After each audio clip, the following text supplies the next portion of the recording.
বাংলাদেশে ফেরেন তিনি। আদালতের নির্দেশে নাগরিকত্বও ফিরে পান। প্রথম দিকে ছদ্মাবরণে জামায়াতের প্রধান হিসেবে থাকলেও পরে প্রকাশ্য হন রাজনীতিতে। জামায়াতে ইসলামীর আমির হন তিনি। গোলাম আজম সহ যুদ্ধাপরাধীদের বিচারের দাবিতে শহীদ জননী জাহানারা ইমামের নেতৃত্বে দেশে তৈরি হয় গণ আন্দোলন, গঠিত হয় গণ আদালত। প্রতীকী মৃত্যুদণ্ডে দণ্ডিত করা হয় তাকে। কিন্তু বহাল তবিয়তে ছিলেন গোলাম আজম। ধীরে ধীরে প্রকাশ্য রাজনীতি থেকে সরে যান গোলাম আজম। চলাফেরাও করে ফেলেছেন সীমিত। কিন্তু জামায়াতের রাজনীতিতে সবসময় ঘুরে ফিরে আসে তার নাম। যুদ্ধাপরাধের অভিযোগে বিচারের মুখোমুখি হওয়ার খুব কাছাকাছি চলে এসেছেন গোলাম আজম। কিন্তু তিনি মোটেও ভীত নন তাতে, কেননা তার বিরুদ্ধে কোনো অভিযোগই প্রমাণ করা যাবে না, এটা খুব শক্তভাবেই বিশ্বাস করেন মহান মুক্তিযুদ্ধে বাংলাদেশের বিরুদ্ধে শক্ত অবস্থান নেয়া গোলাম আজম। গোলাম আজম মুখোমুখি হয়েছেন বাংলা ভিশনের, কথা বলেছেন মুক্তিযুদ্ধের সময় তার কর্মকাণ্ড এবং যুদ্ধাপরাধের বিচার নিয়ে। দর্শক চলুন এখন দেখি সাক্ষাৎকারে আর কি বলেছেন গোলাম আজম। ৭১-এর পরে ৩০ বছর পর্যন্ত কোনোদিন আমাদেরকে যুদ্ধাপরাধী বলে নেই। যুদ্ধ ছিল, শেখ মুজিব সাহেব নিজেই এই ইস্যুর মীমাংসা করে দিয়ে গেছেন। পাকিস্তান সেনাবাহিনীর ১৯৫ জন সেনা কর্মকর্তাকে তিনি যুদ্ধাপরাধী সাব্যস্ত করেছেন, তালিকাভুক্ত করেছেন। ওই তালিকায় কোনো সিভিলিয়ানের নাম ছিল না, এবং তাদেরকে বিচার করার জন্য একটা আইনও করেছিলেন। সে আইনটা দিয়ে এখন আমাদের বিচার করার চেষ্টা চলছে। তালিকা করলেন, বিচার করার জন্য আইন করলেন, কিন্তু সিমলায় গিয়ে ভুট্টোর সঙ্গে বৈঠক করে ওদেরকে মাফ করে বিদায় করে দিলেন, মাফ করে দিলেন। এরপরে যাদেরকে তিনি তাদের সহযোগী মনে করেছেন তাদেরকে নাম দিয়েছেন কোলাবোরেটর, সহযোগী। তাদের জন্য আইন করলেন, সে আইনে লাখখানেক লোককে গ্রেফতার করলেন, কিছু লোককে বিচার করলেন। তারপর দেখে যে কোনো সাক্ষী প্রমাণ পাওয়া যায় না, তখন জেনারেল অ্যামনেস্টি, সাধারণ ক্ষমা ঘোষণা করে সবাইকে মাফ করে দিলেন। তো উনি তো এটা মীমাংসা করে দিয়ে গেলেন, যুদ্ধাপরাধী ইস্যুটার মীমাংসা করে দিয়ে গেলেন। এখন ৩০ বছর পর, এখন ৪০ বছর হয়ে গেল, ৪০ বছর পর এই ইস্যুটাকে আবার খাড়া করা হলো কেন? তা আওয়ামী লীগ হিসাব করে দেখলো যে বিএনপি আর জামাত এক হইলেই তারা পাশ করতে পারে না। সেই জন্য জামাতকে রাজনীতি থেকে উৎখাত করতে হবে, যাতে জামাত বিএনপির সঙ্গে যোগ দিয়ে তাদের বিরুদ্ধে দাঁড়াতে না পারে। এটাই একমাত্র কারণ যে জামাত ইসলামীকে নেতৃত্বহীন করতে হবে, রাজনীতি ময়দানে তারা তাদের ভূমিকা পালন না করতে পারে সেই ব্যবস্থা করতে হবে। এই কারণে এই যুদ্ধাপরাধী গালিটা এই ২০০১ সালের নির্বাচনের পর থেকে চালু হয়েছে। এবং পাকিস্তানি আসল যুদ্ধাপরাধী যারা, তাদেরকে বিচারের জন্য যে আইন করা হয়েছিল সেই আইনটা প্রয়োগ করে আমাদের বিরুদ্ধে বিচার করতে শুরু করেছে। সামগ্রিক যে প্রক্রিয়া, এই প্রক্রিয়াটাকে আপনি কিভাবে দেখছেন? আমি তো বললাম যে এই সবগুলি অভিযোগ নয়, অপবাদ, মিথ্যা বানোয়াট। আমার বিরুদ্ধে এমন কোনো অভিযোগ প্রমাণ করতে পারবে না যে মানবতা বিরোধী কোনো কাজ আমি করেছি,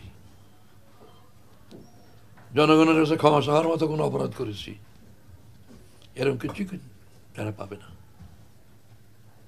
হেরাস করবে। আসলে তো বিচারে কি রায় হবে আগেই কই ফয়সালা হয়ে আছে। এটা তো একটা প্রহসন মাত্র, বিচারের অভিনয় চলছে। এই যে কদিন আগে পাটমন্ত্রী বলে নাই এই বিচারে কোনো দরকার নাই, ফাঁসি দিয়ে ফেলো, বলেছে কিনা? তারা বলেছেন যে 25শে মার্চ 1971 সালে যে সার্চ লাইট একটা অপারেশন হয়েছিল, অপারেশন সার্চ লাইট, এর ঠিক 4 দিন পরে আপনি এবং আপনার নেতৃত্বে কয়েকজন গিয়ে টিকা খানের সাথে বৈঠক করেছেন। 4 এপ্রিল। হ্যাঁ, আমার নেতৃত্বে না, নুরুল আমিন সাহেবের নেতৃত্বে নিজাম ইসলাম পার্টি, মুসলিম লীগ, আমরা ওনার সঙ্গে দেখা করে বললাম যে এই যে 25শে মার্চে যে আচরণ করা হয়েছে, পাবলিককে মারা হয়েছে, এটা করলে তো জনগণ সমর্থন আপনারা পাবেন না, এটা কেন করলেন? তিনি বললেন যে যে বিদ্রোহ হয়েছে এই বিদ্রোহ দমন করার জন্য এটা করা ছাড়া আমাদের উপায় ছিল না। মানে নয়া বাজার পুরোটাই পুড়িয়ে দিয়েছে, ওই যে কাঠের দোকানগুলো ছিল, এখন কি কাঠের দোকান আছে কিনা আমি জানি না, সেগুলি সব পুড়িয়ে দিয়েছে। তারপরে সেল নিক্ষেপ করে, আমার বাড়িতেও সেল এসে পড়ছে। তো উনি বললেন না আর হবে না, এই বিদ্রোহ দমন করার জন্য এটা করতে বাধ্য হয়েছি। তো আমরা বললাম যে দেখেন, সেনাবাহিনী ময়দানে নামলে বাড়াবাড়ি তারা করে, দেশের সেনাবাহিনী দেশের জনগণের সঙ্গে বাড়াবাড়ি করে। তো বাড়াবাড়ি করলে জনগণ প্রতিকারের জন্য কার কাছে যাবে? রাজনীতি দলের কাছেই তো আসবে। তো যেহেতু আওয়ামী লীগের নির্বাচিত প্রতিনিধিরা সব দেশ থেকে চলে গেছে ভারতে, এখন আমাদের কাছে তারা আসে, আমরা তাদেরকে কি করব?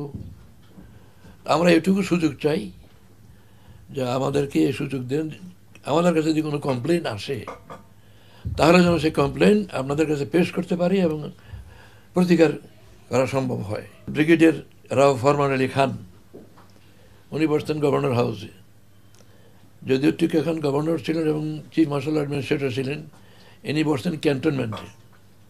আমরা সেখানেই দেখা করেছি তার সঙ্গে। তখন সঙ্গে সঙ্গে তিনি ফরমান আলী খানকে হুকুম দিলেন যে জরুরি টেলিফোন সব দিয়ে দেন, যাতে তারা আমাদের সঙ্গে যোগাযোগ করতে পারে এবং কমপ্লেন করতে পারে। এবং এইটার জন্যই শান্তি কমিটি করা হয়েছিল। শান্তি কমিটির কাজ এইটাই ছিল। এবং আমি তো অনেক লোককে সেভ করেছি, তাদেরকে ইবে থেকে উদ্ধার করেছি। একজন এখনো বেঁচে আছেন, সাইফুদ্দিন মারা গেছে। ও কবে? ও আমি দুপুরে খাচ্ছি, তার ওয়াইফ এসে বারান্দায় কান্নাকাটা করছি। কি ব্যাপার? বলে যে ওনাকে ধরে নিয়ে গেছে। তো ধরে নিয়ে গেছে, তা আমি পার্টিকুলার্স নিলাম। তো রাও ফরমান আমাকে বলছিলেন যে সার্কিট হাউসে ব্রিগেডিয়ার কাসেম বসে, কোনো কমপ্লেন হলে ওনার কাছে আগে বলবেন। আমি ওনাকে ফোন করলাম। এরপরে দুদিন পরে ওই লোকের নাম সূর্য মিয়া, ডাক নাম ছিল সূর্য মিয়া, উনি আমার বাড়ি এসে পৌঁছলেন। আপনি কেমন করে আসলেন, কোথেকে আসলেন? বলে যে সার্কিট হাউসের ওখানে আর্মির গাড়িতে আমাকে নিয়ে আসছে এবং লাথি দিয়ে আমাকে গাড়ির থেকে ফেলে দিয়েছে।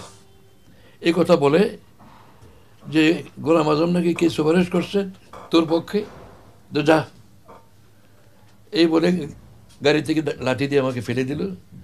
আমি সেন্সলেস হয়ে গেলাম। তারপর যখন নাকি সেন্স ফিরেছে, তারপরে একটা রিক্সা দেখে আমি ডাকলাম, এই রিক্সাতে যেন আপনার বাড়িতে আসছি। এইভাবে মানুষের যেটুকু সম্ভব খেদমত করেছি। যারা অন্যান্য পার্টির লোক ছিল, মুসলিম লীগ ছিল, ডেমোক্রেটিক পার্টি ছিল, নিজাম ইসলাম পার্টি ছিল, আমি এরকম অভিযোগ পেয়েছি যে তারা এরকম কমপ্লেন করে কিছু কামাইও করেছে, খেদমত করেছে, কিন্তু টাকা পয়সা কামাই করেছে। তো এই কাম তো আর আমি করতে পারিনি। তো এইভাবে আমরা তো আর কিছুই করতে পারিনি। আর্মির সঙ্গে সহযোগিতা করার সুযোগ কি? সহযোগিতার কোনো, আর্মির কাজ হচ্ছে আর্ম দিয়ে কাজ করার, আমরা কি সহযোগিতা করব? তারপরে তাদের বিরোধিতা করা, বিরুদ্ধে কোনো কথা বললো পত্রিকায় তো আসে না। এই 25শে মার্চের 2 দিন পরে বোধ হয় কেরানীগঞ্জ এরকম হত্যা করা হলো, না আর কয়দিন পরে, মানে ঠিক এখানের সঙ্গে আমার দেখা করার পরের দিনই আমি শুনলাম যে আমাদের লোক মারা পড়ছে এই কেরানীগঞ্জে। আমি টেলিফোন করে টিকা খানকে বললাম, আপনি বলছেন যে আর এরকম হবে না, এই যে এই কেরানীগঞ্জে হলো, বলে যে আমাদের কাছে কমপ্লেইন এসেছে যে ঢাকার থেকে পালাইয়া এরা যারা আমাদের এই বিদ্রোহী তারা কেরানীগঞ্জ নিয়ে আশ্রয় নিয়েছে, সেই জন্য আমরা এটা করেছি। আবার তো করলেন, কিন্তু মরল তো সাধারণ লোক, যাদের বিরুদ্ধে আপনাদের অভিযোগ তারা তো সেখান থেকে পালিয়ে গেছে, চলে গেছে ইন্ডিয়া, এই সাধারণ লোক মরল। তো এইভাবে যতটা সম্ভব প্রতিকার করার চেষ্টা হয়েছে।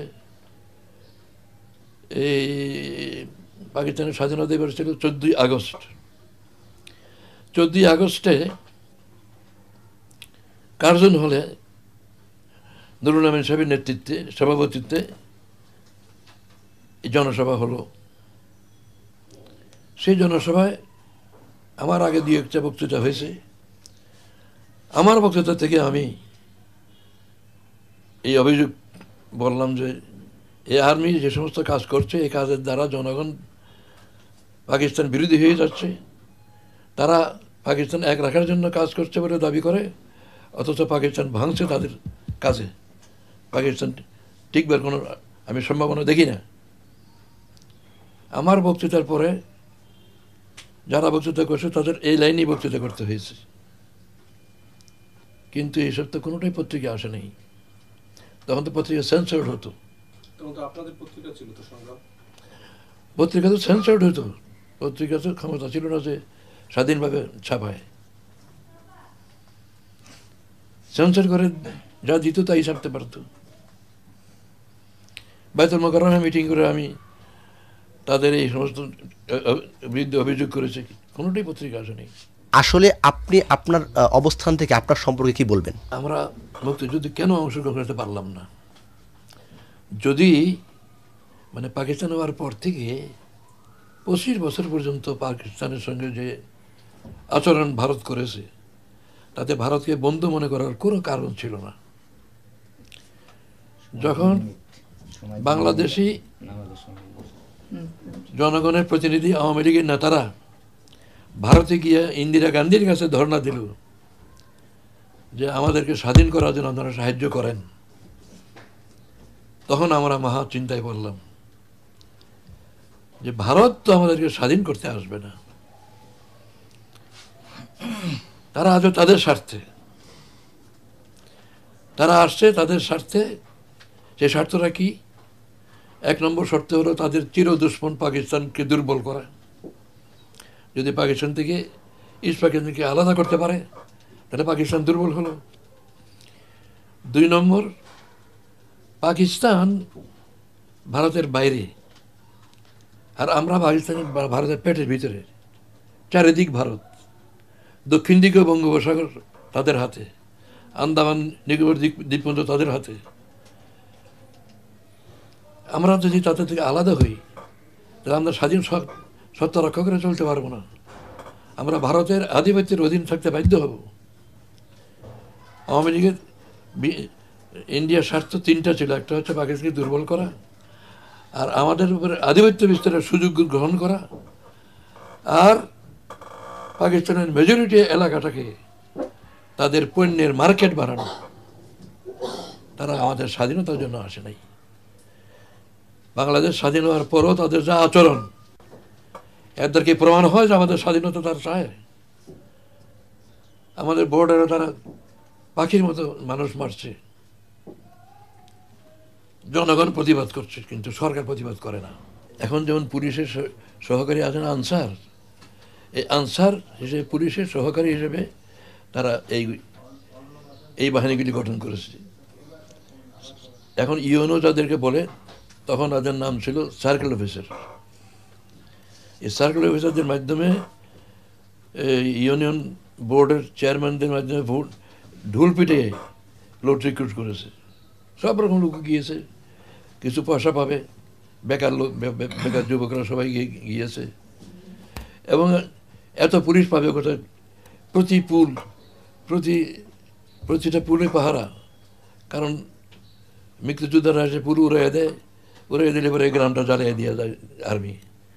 সেই জন্য তারা পুল পাহারা দেবার জন্য রাজাকার ব্যবহার করেছে, এই রেডিও টেলিভিশন পাহারা দেবার জন্য।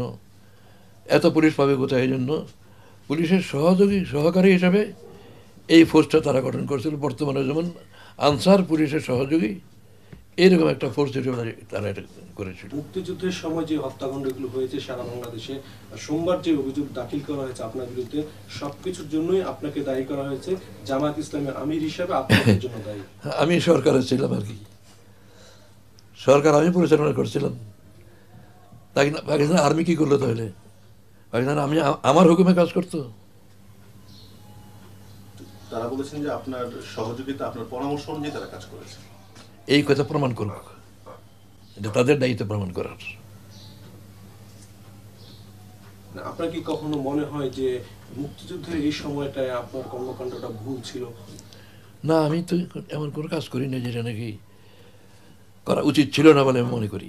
তদন্ত কর্মকর্তা দীর্ঘদিন তদন্ত শেষে এই প্রতিবেদন দাখিল করলো আর কি, অভিযোগপত্র আপনার বিরুদ্ধে। না, তদন্ত সংস্থা তো তাদের লোক দিয়েই করছে,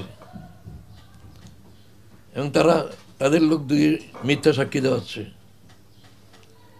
এবং অনুমান করে সব কিছুর জন্য কাউকে দায়ী করছে।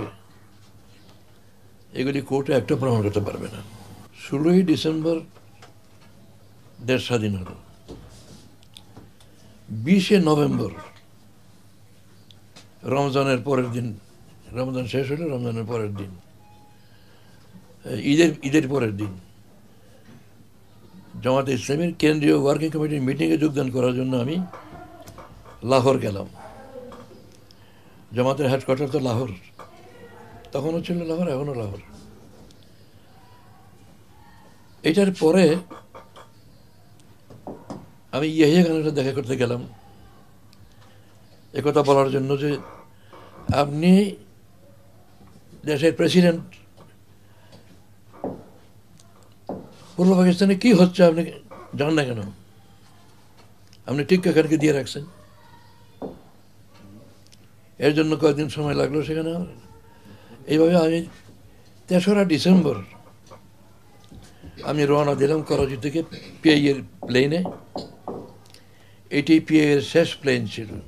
তেহরান যেতে পারতাম, তেহরান বা জেদ্দা যে কোনো জায়গায় যাওয়ার জন্য আমাদেরকে অর্ডার দেওয়া হয়েছে। ওই প্লেনটা তেহরান চলে গেছে। আমি বললাম যে জেদ্দা যাওয়ার সুযোগ পেলে, উমরা করার সুযোগ হলে তেহরান যাবো কেন? আমি জেদ্দায় নিয়ে আসছি। এরপরে 10ই December India Pakistan ceasefire করলো, যুদ্ধ বন্ধ, একদিন যুদ্ধ বন্ধ থাকবে ঘোষণা করলো, যাতে বিদেশিরা চলে যেতে পারে। সেই দিন, সেই 10 তারিখে আমার প্লেন জিদ্দা থেকে করাচি আসলো। এইভাবে আমি পাকিস্তানে আসলাম। তো আমি বলতেছিলাম যে 3রা ডিসেম্বর আমার প্লেন নামতে পারলো না। তারপরে জিদ্দায় চলে গেলাম। তারপরে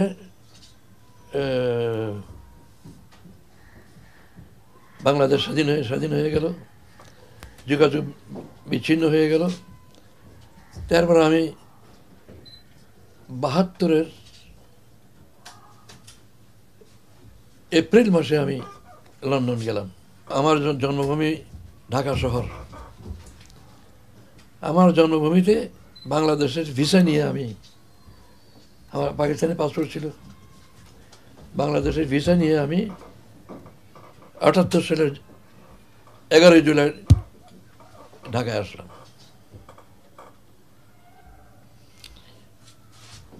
এসেই আমি স্বরাষ্ট্র মন্ত্রণালয়ে দরখাস্ত করলাম আমার নাগরিকত্ব ফিরিয়ে দেওয়ার জন্য। এই 6 বছর কেন দেরি হলো? কোনো যোগাযোগ নাই তো, আসার কোনো পথ নাই। 73 সালে শেখ মুজিব সরকার 3 কিস্তিতে 86 জন রাজনৈতিক নেতার নাগরিকত্ব বাতিল করল। পয়লা কিস্তিতে ছিল 39 জন। সেই তালিকায় হামিদুল হক চৌধুরী, নুরুল আমিন, মাহমুদ আলী, আমার নাম ওই তালিকায় ছিল। নাগরিকত্ব বাতিল করার কারণে তো আমরা বাংলাদেশের আসার অধিকার সুযোগ পাচ্ছি না। এরপরে ৭৬ সালের জানুয়ারি মাসে স্বরাষ্ট্র মন্ত্রণালয় ঘোষণা করল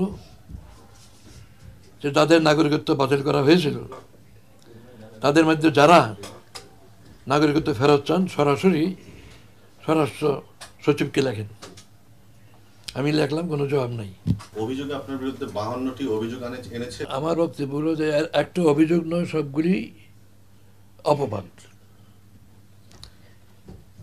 মানে এলিগেশন।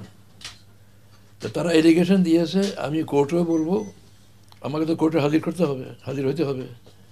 আমি বলবো যে একটাও প্রমাণ করুক, আমি চ্যালেঞ্জ দিচ্ছি, একটাও প্রমাণ করতে পারবে না ইনশাআল্লাহ। তাই শুধু অভিযোগ, একটা অভিযোগের নামে অপবাদ দেওয়া যেতে পারে, প্রমাণ না করতে পারলে এটার কি হবে? আমি নিশ্চিত প্রমাণ করতে পারবো না একটাও। আপনি হয়তো অনুমান করছেন যে হয়তো আপনি গ্রেপ্তার হয়ে যেতে পারেন, আপনি মানসিকভাবে এখন প্রস্তুত কিনা গ্রেপ্তারের জন্য? জীবনে বহুবার গ্রেফতার হয়েছি, আর মোমেন তো মৃত্যুকে বড় ভয় করে না। আর যদি অন্যায়ভাবে মৃত্যু দেওয়া হয় তাহলে শহীদ হওয়ার গৌরব পাওয়া যায়। সেই হিসেবে ইসলামী আন্দোলনের কর্মী হিসেবে তো শাহাদাতের কামনা করি, সেজন্য ভয় কিসের? আল্লাহকে ছাড়া কাউকে ভয় করা তো জায়েজই না। আল্লাহকে ছাড়া কাউকে ভয় করা অনুমতি নেই।